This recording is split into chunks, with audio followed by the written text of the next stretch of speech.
Ferme les yeux et imagine cela. Le matin, tu discutes avec un moine chinois. Tu comprends ses paroles et il comprend les tiennes.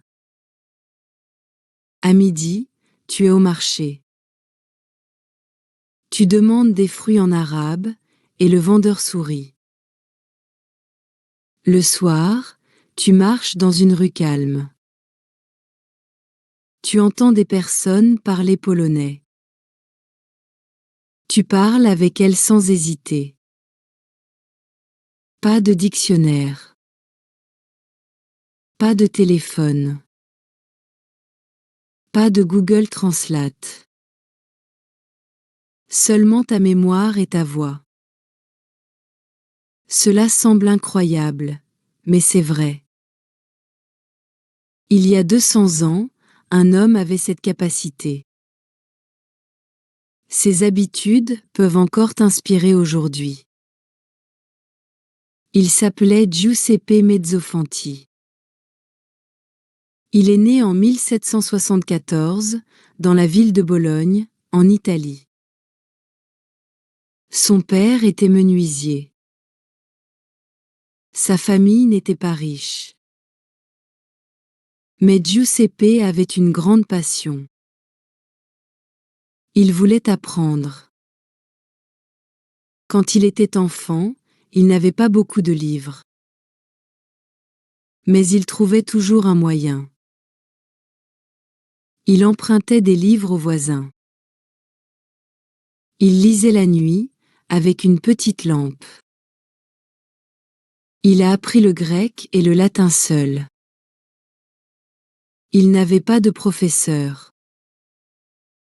Il utilisait seulement sa curiosité. Plus tard, il est devenu prêtre. Sa vie simple a changé. On lui a donné accès à beaucoup de livres. Les portes de la connaissance se sont ouvertes. Il pouvait lire plus, découvrir plus, comprendre plus. Un jour, il a eu un nouveau rôle important. Il est devenu bibliothécaire au Vatican. Imagine cet endroit, des milliers de livres, dans toutes les langues. C'était comme un trésor. Et ce trésor était entre ses mains. Mezzofanti avait une mémoire incroyable. Les gens disent qu'il pouvait parler 30, 40 langues, parfois même plus. Il pouvait aussi lire dans des dizaines d'autres langues. Chaque nouvelle langue était pour lui comme un jeu et une aventure. Des voyageurs venaient au Vatican pour le tester. Il parlait d'abord en français. Puis, soudain, il changeait en turc, en arabe ou en russe. Mezzofanti ne paniquait pas. Il continuait la conversation, sans hésitation. Il passait d'une langue à une autre avec facilité. C'était comme une danse des mots. Beaucoup de personnes étaient surprises. Comment un seul homme pouvait-il se souvenir de tant de langues? Certains pensaient que c'était impossible. Mais ceux qui l'ont vu savaient que c'était vrai. Il avait une méthode, une discipline. Ce n'était pas un miracle. C'était du travail quotidien. Mezzofanti n'était pas un roi. Il n'était pas riche. Il n'avait pas de machine moderne. Mais il avait une passion forte et une volonté claire. C'est cette passion qui lui a donné une place unique dans l'histoire. Aujourd'hui encore, son nom existe. Quand on parle de polyglotte, son histoire revient toujours. Car il a montré qu'un être humain peut apprendre plus qu'on imagine. Et maintenant, nous allons regarder ses secrets. Quelles étaient ses habitudes? Comment faisait-il? Et surtout, qu'est-ce que nous pouvons apprendre de lui aujourd'hui? La première leçon de Mezzofanti est simple, il étudiait tous les jours. Ses contemporains l'ont confirmé. Dans sa biographie, on lit que les prêtres de son entourage le voyaient toujours plongé dans un livre. Même dans les moments ordinaires, il avait un texte entre les mains. Un de ses collègues disait « Quand je passe dans sa chambre, je le trouve toujours en train de lire ». Un autre témoignage raconte qu'il étudiait même dans les couloirs du séminaire. Les autres marchaient et parlaient. Lui, il continuait à lire doucement, comme s'il était seul. Il ne s'arrêtait jamais. Même quand il était malade, il ne quittait pas ses livres. Des visiteurs ont raconté l'avoir trouvé faible, couché, mais encore occupé à lire un texte étranger. Il ne voulait pas perdre une journée, même une heure. Pour lui, chaque moment comptait. Cette régularité a marqué ceux qui l'ont connu. Beaucoup disaient, Mezzofanti n'a pas de repos. Il étudie sans cesse. Ce n'était pas un effort spécial pour un examen. Ce n'était pas une préparation rapide. C'était sa manière de vivre.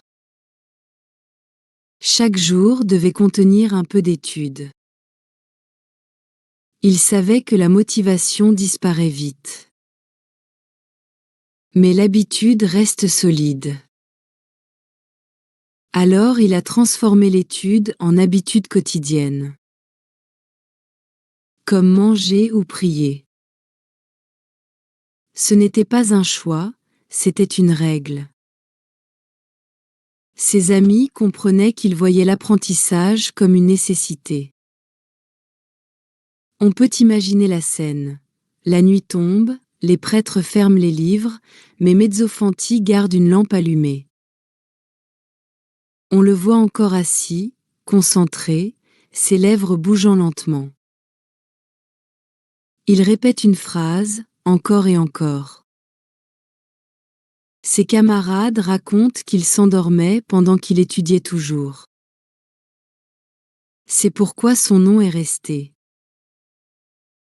Non pas seulement pour son talent, mais pour son effort continu. Il ne cherchait pas des heures parfaites. Il utilisait chaque instant. La deuxième leçon de Mezzofanti est claire. Il commençait toujours avec l'entrée, c'est-à-dire lire et écouter beaucoup. Ses contemporains racontent qu'il passait des heures avec des textes. On le voyait assis avec des livres saints dans plusieurs langues. Pour lui, les mots entraient d'abord par les yeux et les oreilles. Il lisait des prières en grec, puis il continuait en arabe. Après, il ouvrait un texte en hébreu. Il ne cherchait pas à parler tout de suite. Il voulait d'abord remplir sa tête avec beaucoup d'exemples. Son idée était simple. Avant de parler, il faut entendre et voir beaucoup. Des prêtres qui travaillaient avec lui racontent qu'il lisait à voix basse. Il répétait des phrases encore et encore. Mais surtout, il lisait énormément. Dans sa chambre, il avait toujours des textes ouverts. Quand il voyageait à travers Rome, il transportait souvent un petit livre pour continuer sa lecture. Il savait que les langues entrent par l'oreille et par l'œil. Alors il nourrissait son esprit comme on nourrit un corps. Beaucoup de visiteurs disaient qu'il connaissait déjà des centaines de textes par cœur. Mais il n'avait pas appris ces textes par hasard. Il les avait lus des dizaines de fois. Cette habitude a fait une grande différence. Quand quelqu'un lui parlait en langue étrangère, il reconnaissait déjà les mots. Il avait vu ces mots dans un livre. Il avait entendu ces phrases dans une prière. Son cerveau avait beaucoup d'exemples à comparer. Il n'avait pas peur de lire des textes difficiles. Parfois, il ne comprenait pas tout. Mais il continuait. Il pensait que même une compréhension partielle donnait des graines. Ces graines poussaient plus tard, quand il revoyait le même mot ou la même phrase. Ses contemporains notaient aussi qu'il ne cherchait pas toujours la traduction immédiate. Parfois, il lisait directement dans la langue cible. Il essayait de comprendre par le contexte. C'était une manière d'entraîner son esprit. La troisième leçon de Mezzofanti est la sortie immédiate. Il ne gardait pas les langues seulement dans sa tête. Il les utilisait tout de suite. Il aimait parler avec des voyageurs. Au Vatican, il rencontrait des gens du monde entier. C'était pour lui une grande opportunité. Des témoins racontent qu'il changeait de langue au milieu d'une conversation. Il parlait d'abord en français, puis il continuait en turc, ensuite en arabe. Ses visiteurs étaient surpris. Il disait, il peut passer d'une langue à l'autre sans hésiter. Pour lui, parler était un entraînement naturel. Il ne préparait pas de longues phrases parfaites. Il utilisait ce qu'il avait déjà appris. Même avec des erreurs, il continuait. Sa priorité était la communication. Chaque échange était une leçon vivante. Les visiteurs disaient souvent qu'ils avaient l'impression d'être testés, car Mezzofanti aimait jouer avec les langues. Cette méthode était claire, ne pas attendre d'être prêt. Parler dès que possible. Utiliser les mots dès qu'ils arrivent dans la mémoire. Comme un musicien qui joue même avec peu de notes, il pratiquait avec ce qu'il avait. Il aimait aussi poser des questions aux étrangers. Quand un mot lui manquait, il demandait « Comment dit-on cela ?» Puis il répétait aussitôt. Il utilisait la correction comme une chance de progresser.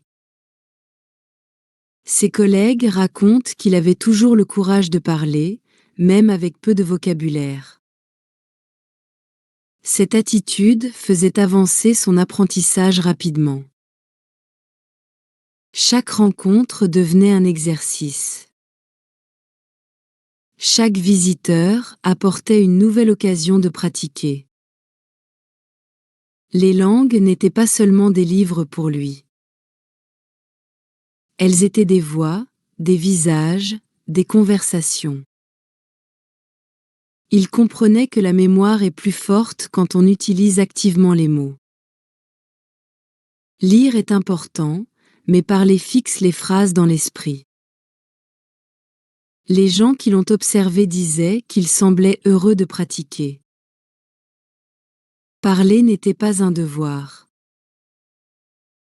C'était un plaisir. La quatrième leçon de Mezzofanti est son attitude face aux erreurs. Les témoins racontent qu'il parlait parfois avec une grammaire imparfaite. Il faisait des fautes comme tout le monde. Mais il ne s'arrêtait pas. Il continuait la conversation. Des visiteurs disaient qu'il avait entendu mélanger les genres ou les temps. Mais malgré ses petites fautes, on comprenait toujours son idée. Il souriait et avançait. Il ne laissait pas la peur le bloquer. Un collègue écrivait, sa langue n'était pas toujours correcte, mais elle était toujours vivante. C'était sa force. Il savait que la perfection vient après la pratique. Pas avant. Mezzofanti utilisait les erreurs comme un outil. Quand quelqu'un le corrigeait, il répétait le mot juste. Il le disait plusieurs fois pour le retenir. Il ne se vexait pas. Au contraire, il remerciait la correction. Cette attitude faisait une grande différence. Beaucoup de personnes n'osent pas parler de peur d'être jugées. Elles attendent d'être parfaites. Mais lui montrer l'opposé, il faut parler pour progresser. Les fautes sont normales. Elles sont même nécessaires. Un visiteur écrivait que parfois sa grammaire était rude. Mais son énergie et sa volonté d'échanger rendaient la discussion agréable. Il ne cherchait pas à impressionner avec une langue parfaite. Il cherchait à créer un lien. C'est une grande leçon pour nous. Souvent, nous hésitons à ouvrir la bouche. Nous pensons, et si je me trompe? Et si les autres rient?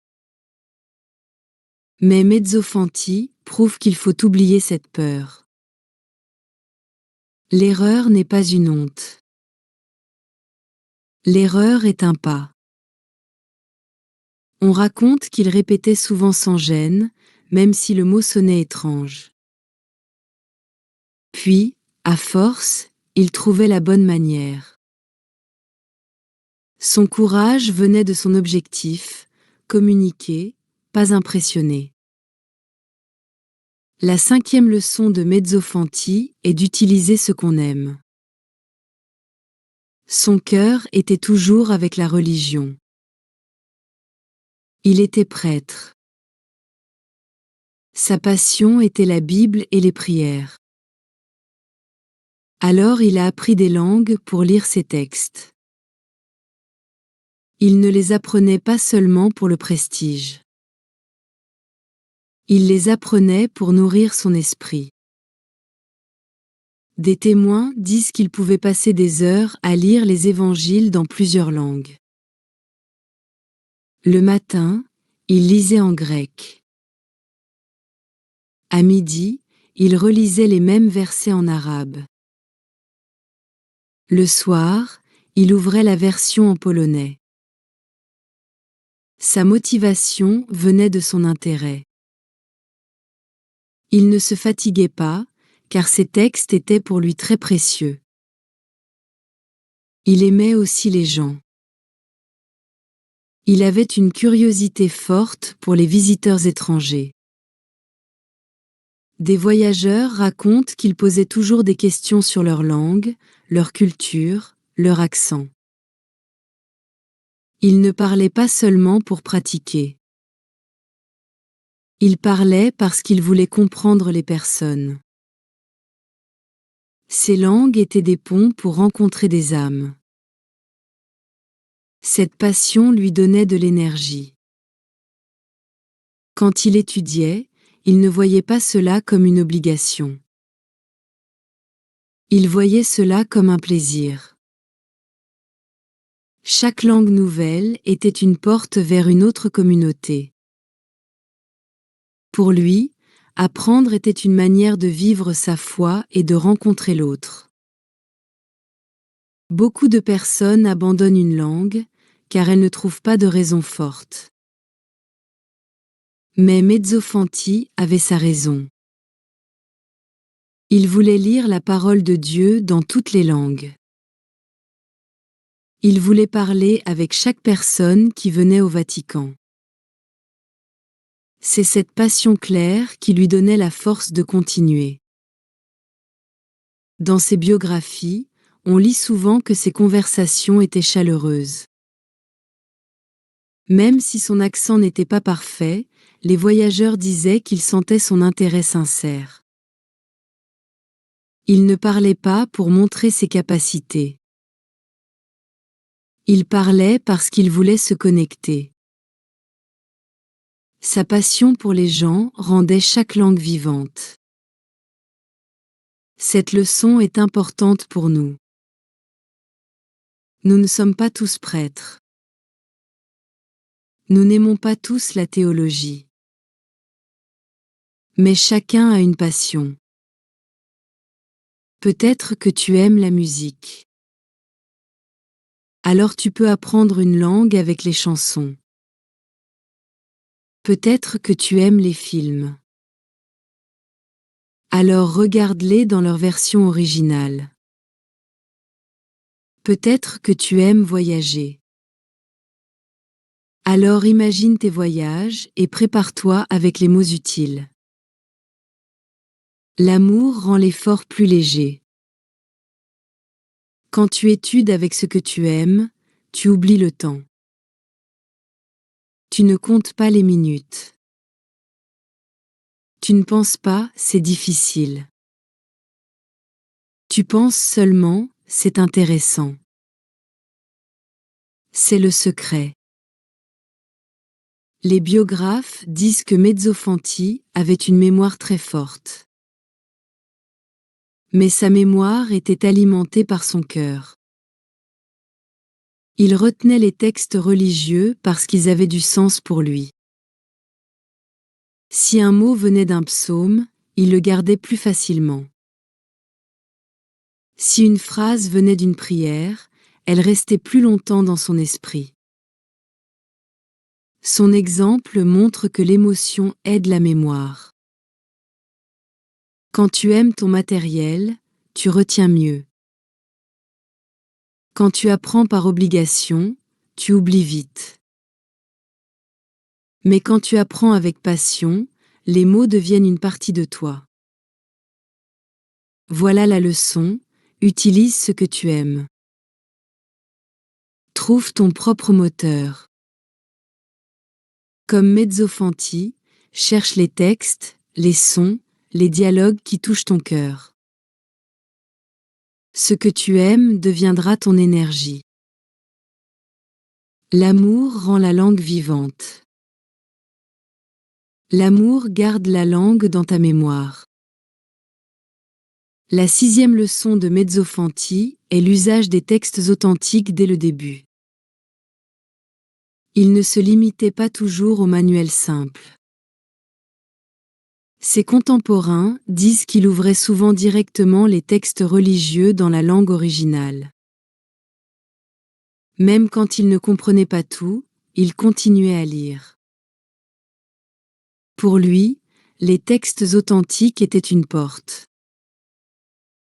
Il montrait la langue telle qu'elle est vraiment utilisée. Les phrases n'étaient pas fabriquées pour les étudiants. Elles venaient de la vie réelle, de la foi, de la culture. C'était plus difficile, mais aussi plus riche. Ses collègues racontaient qu'il aimait lire des prières en arabe, en hébreu ou en grec. Il ne traduisait pas toujours. Parfois, il lisait seulement pour entendre le rythme et la musique des mots. Même si chaque mot n'était pas clair, l'ensemble restait vivant. Cette approche était exigeante. Beaucoup de personnes auraient abandonné. Mais lui savait qu'une langue se découvre dans ses vrais textes. Il ne voulait pas rester enfermé dans des phrases artificielles. Il voulait la langue telle qu'elle existe pour ses locuteurs. C'est une grande différence avec d'autres apprenants de son époque. Beaucoup restaient sur des grammaires scolaires. Ils répétaient des règles et des listes mécaniques. Mais Mezzofanti plongeait dans la matière vivante. Cela rendait son apprentissage plus profond. Nous pouvons appliquer cette méthode aujourd'hui. Bien sûr, il ne faut pas commencer avec un roman très difficile.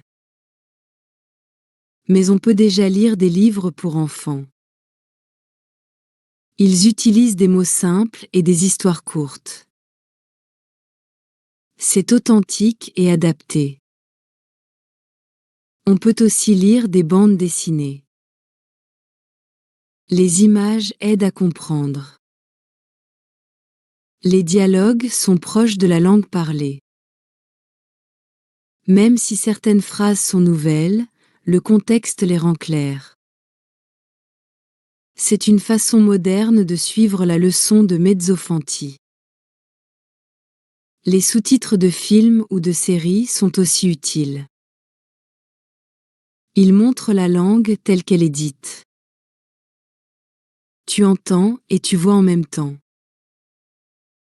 Cela donne une expérience authentique.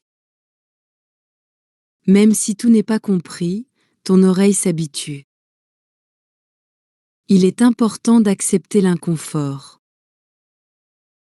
Au début, lire un texte authentique peut sembler difficile.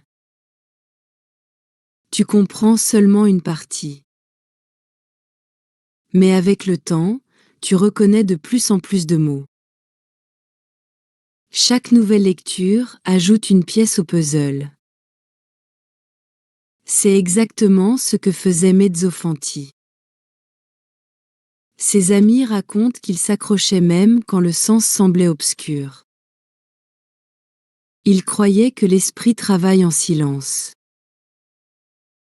Les mots rencontrés plusieurs fois deviennent clairs plus tard.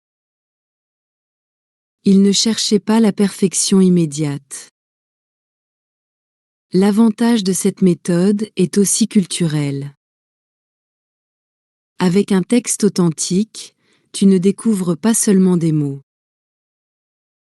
Tu découvres une manière de penser, une tradition, une vision du monde. C'est une immersion dans une autre culture, pas seulement une leçon de vocabulaire. Ses contemporains notaient que sa curiosité culturelle était sans limite. Pour lui, apprendre une langue signifiait aussi comprendre les personnes qui la parlaient. Les textes originaux étaient des fenêtres ouvertes. Ils lui montraient non seulement la langue, mais aussi l'âme des peuples. Voilà la leçon, lire tôt des textes authentiques. Ne pas rester toujours dans les manuels débutants. Avancez pas à pas vers les vraies phrases, les vrais dialogues, les vrais livres. Comme Mezzofanti, il faut avoir le courage d'entrer dans cette réalité. Même si ce n'est pas facile, c'est là que la langue devient vivante et profonde. La 7e leçon de Mezzofanti est sa mémoire organisée. Beaucoup de témoins disaient qu'il avait une méthode très claire pour retenir les mots. Il ne comptait pas seulement sur son esprit naturel. Il utilisait un vrai système.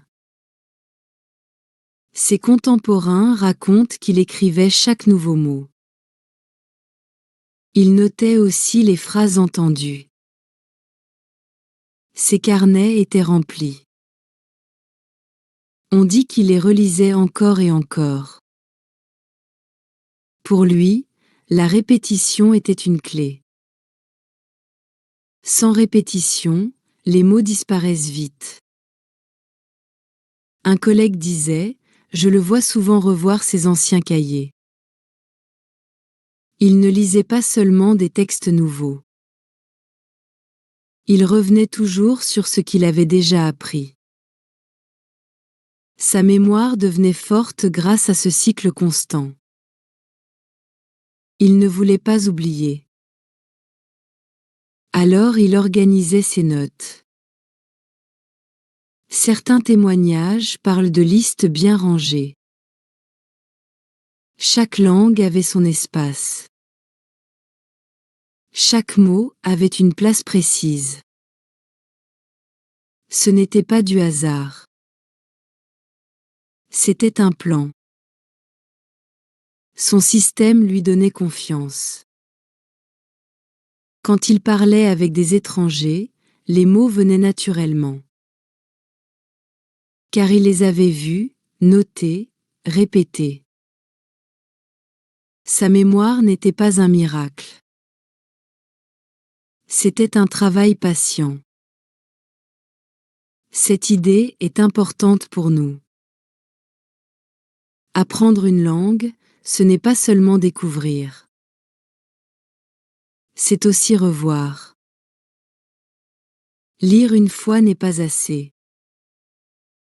Écrire une fois n'est pas assez. Il faut revenir plusieurs fois.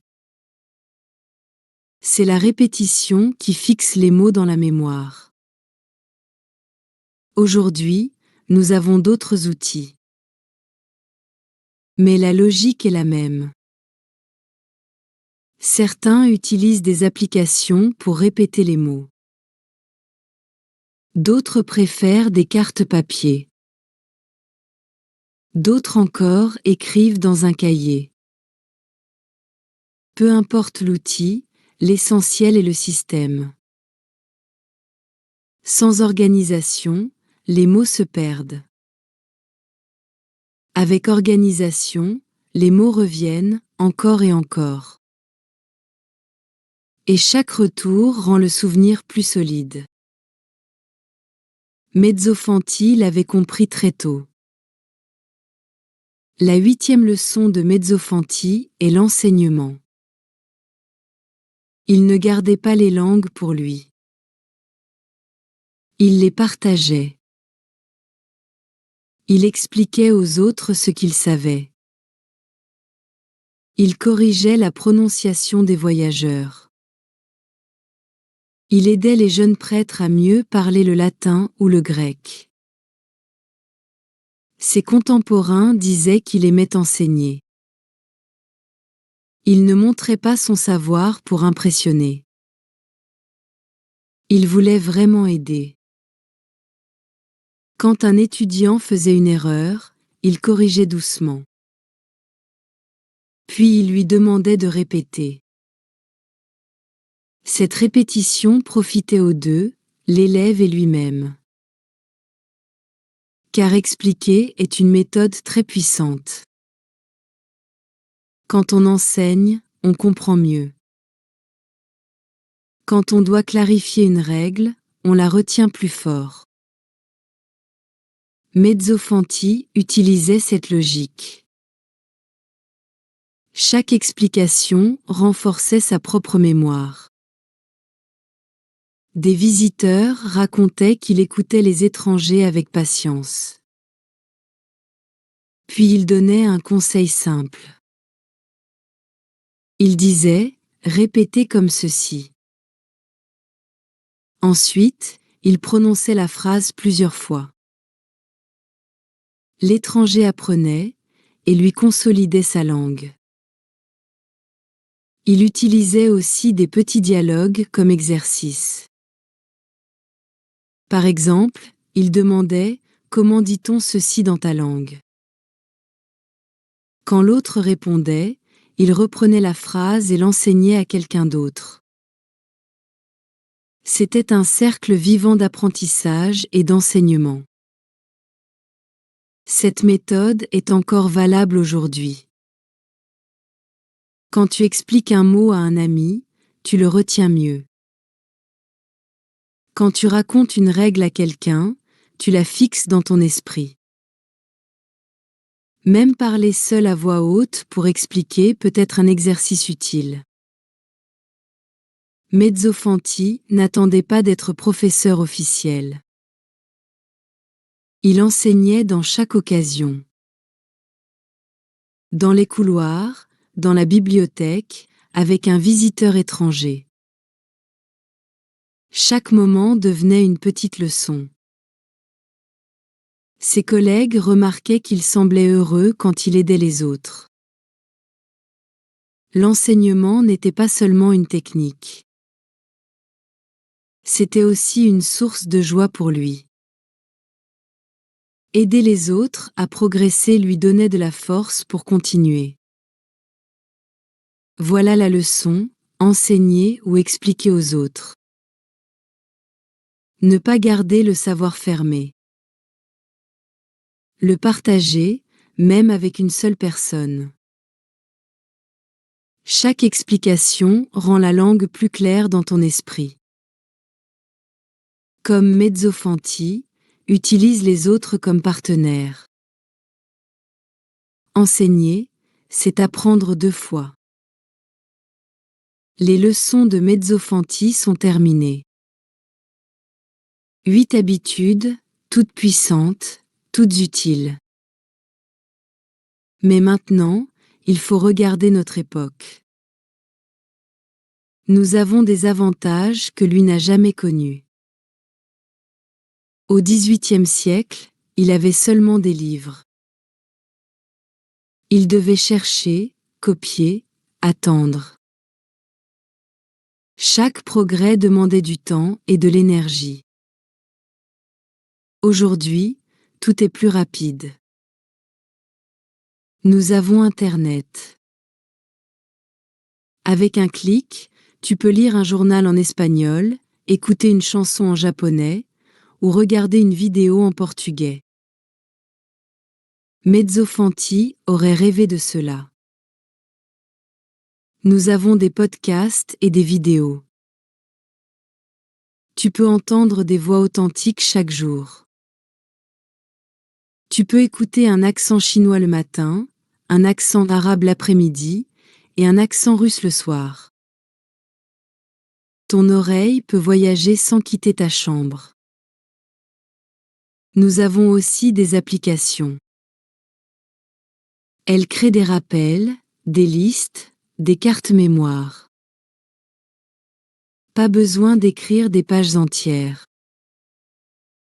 La technologie répète les mots pour toi, encore et encore. Nous avons les sous-titres. Tu peux voir un film en langue étrangère avec des mots traduits en bas de l'écran. Lire et entendre en même temps est un avantage immense. Mezzofanti n'avait pas cela. Nous avons aussi les tuteurs en ligne. Lui, il attendait les voyageurs au Vatican. Nous pouvons parler avec des millions de personnes grâce à une connexion Internet. Chaque jour, une nouvelle voix, un nouvel ami, une nouvelle culture. Nous avons même des livres électroniques. Une bibliothèque entière peut tenir dans ta poche. Pas besoin d'attendre pour trouver un texte. Tout est accessible instantanément. Ces avantages changent tout. Mezzofanti a prouvé ce qu'un homme pouvait faire avec peu de moyens. Nous avons beaucoup plus. Nous pouvons combiner sa discipline avec nos outils modernes. Alors, l'apprentissage devient plus rapide, plus riche, plus vivant. Nous arrivons à la fin. Nous avons vu toutes les habitudes de Mezzofanti. 8 leçons claires. Puis nous avons vu nos avantages modernes. Maintenant, il faut conclure. L'histoire de Mezzofanti nous donne une grande inspiration. Il était un homme simple. Pas riche. Pas puissant. Mais il avait une passion. Il avait une discipline. Grâce à cela, il a appris des dizaines de langues. Nous n'avons pas besoin d'apprendre 40 langues. Mais ces habitudes peuvent nous aider à en maîtriser une ou deux. Les langues ne sont pas des miracles. Elles sont des graines. Chaque jour, avec constance, elles grandissent. Pour mieux comprendre ce personnage, il faut aussi écouter les histoires célèbres sur lui. Ces histoires montrent son talent, mais aussi son esprit. On raconte que le poète anglais Lord Byron a voulu le tester. Byron connaissait le grec et aussi un peu l'arménien. Alors il a parlé avec Mezzofanti dans ces deux langues. Beaucoup pensaient que ce serait trop difficile. Mais Mezzofanti a répondu sans problème. Il a discuté avec Byron en grec, puis en arménien. Byron était surpris et impressionné. Ce moment a montré que son savoir n'était pas une légende. C'était réel. Il y a aussi les visiteurs anonymes qui voulaient l'embarrasser. Ils parlaient avec lui en une langue, puis changeaient soudainement au milieu de la phrase. Par exemple, un homme parlait en français, puis continuait en arabe. Un autre passait de l'italien au russe. Mais Mezzofanti suivait sans pause. Il répondait dans la nouvelle langue comme si de rien n'était. Les témoins disaient qu'il avait l'air de s'amuser avec ses défis. Pour nous, ces histoires montrent deux choses. Premièrement, il ne faut pas avoir peur d'essayer. Même si une conversation change vite, il faut continuer. Deuxièmement, l'apprentissage peut être un jeu. Mezzofanti s'amusait avec les langues. Il riait avec ses visiteurs. Il prenait les tests comme des jeux, pas comme des examens. Voilà pourquoi son souvenir reste fort. Il n'était pas seulement un homme de discipline. Il était aussi un homme de joie. Sa passion donnait envie aux autres de parler avec lui. Aujourd'hui, nous avons vu ces leçons. Résumons-les une dernière fois. La constance, étudier chaque jour. L'entrée d'abord, lire et écouter avant de parler. La sortie immédiate, utiliser les mots dès qu'on peut. Pas de peur des erreurs, accepter les fautes comme un pas en avant. Utiliser ce qu'on aime, relier la langue à sa passion. Lire tôt des textes authentiques, goûter vite à la vraie langue. Construire un système de mémoire, répéter et organiser les mots. Enseigner ou expliquer, partager pour mieux retenir. Ces 8 habitudes sont puissantes. Elles sont simples, mais difficiles à appliquer sans discipline. Mezzofanti a montré que la clé n'est pas le talent magique. La clé est l'effort régulier. Ensuite, nous avons parlé de nos avantages modernes. Nous avons Internet, les podcasts, les applications, les tuteurs en ligne. Avec tout cela, nous avons plus de moyens que lui. S'il lui a réussi sans technologie, nous pouvons réussir avec elle. Et enfin, nous avons entendu les anecdotes. Lord Byron, surpris en grec et arménien. Les visiteurs qui changeaient de langue pour le piéger. Mais personne n'a réussi à le battre. Ces histoires nous donnent presque l'impression d'avoir rencontré Mezzofanti en personne.